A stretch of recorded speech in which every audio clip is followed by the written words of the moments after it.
সকালবেলা 6টা বাজে ঘুমের থেকে উঠে গোসল করে তারপর আমরা কাজে যাই। এমনও দিন আছে আমরা সকালবেলা নাস্তাও করি না।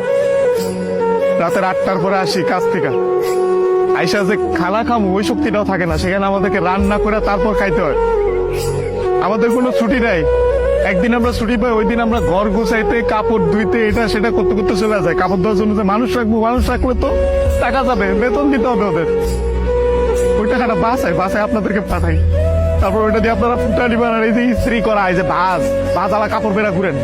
আর এই যে কাপড়, আমরা কাপড় পরতে পারি না ওইখানে। এই যে এখানে দেখেন না ভালো ভালো কাপড় পরে ঘুরতেছি, এটা খালি আব্বা আম্মা আত্মীয় স্বজন দেখে ভাবে যে পোলা অনেক সুখে আছে।